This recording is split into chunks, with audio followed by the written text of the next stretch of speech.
You're thinking, right now, about the words I'm saying, about what you're doing, about yourself, listening to these words. That's consciousness. It feels like you're in control, like there's a you sitting at the center, observing it all, making decisions, forming thoughts, moving through the world. But what if that sense of you is a trick? What if consciousness is not a window, but a loop, a self-referencing system, a mirror reflecting another mirror, endlessly? And what if you can't escape it? Welcome to Web Whirlpool, where we uncover the systems shaping your reality. Today we ask, is consciousness an illusion with no exit? Part 1, the loop begins. Let's start with something simple. You have a thought. That thought triggers another thought, about the first one. You reflect on your reflection. You think about yourself thinking. This is recursion, and it's the core of consciousness. No other animal does this quite like humans. We don't just perceive. We perceive that we're perceiving, and we assign meaning to it. Stories, identity, purpose.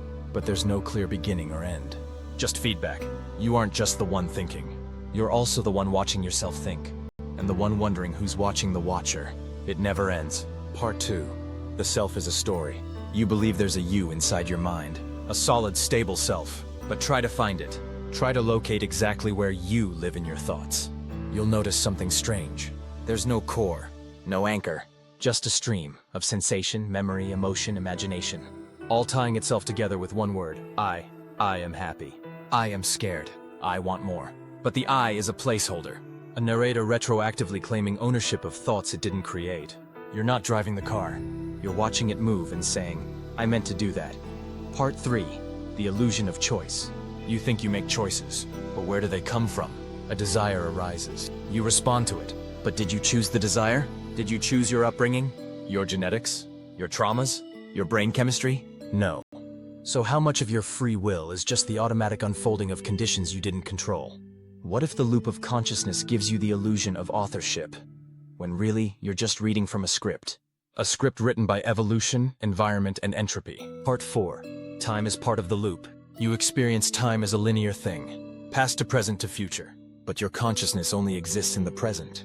Everything else is reconstruction. The past is memory. The future is imagination. And both are thoughts happening now. This means your mind loops through time, endlessly revisiting, projecting, replaying.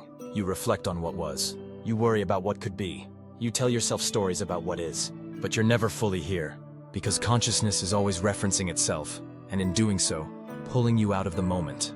The loop is time-bound, and time is a trick. Part 5. Escape is not what you think. Can you escape the loop? People try. Through meditation, psychedelics, extreme focus, spiritual practice, and sometimes they experience something strange. The voice in the head quiets. The loop pauses. There's just awareness. Not thinking, not labeling, just being. But the moment you notice it, the loop returns. Wow, I'm not thinking. There's the thought. And the thinker is back. You can't escape the loop by thinking your way out, because thought is the loop, and the thinker is made of thought. Part 6. The beauty of the loop. So what now? Are we trapped forever in a self-referencing spiral? Maybe. But maybe the loop isn't a prison. Maybe it's a mirror that allows us to witness beauty, to create, to reflect, to imagine impossible futures, to laugh at ourselves, to cry at stories that aren't even real. Yes, it's recursive. Yes, it's strange. Yes, it's inescapable. But it's also breathtaking. Consciousness might be a loop, but it's a loop filled with music, wonder, and color. And if you can't escape it, maybe the point is simply to witness it, not as a trap, but as a dance.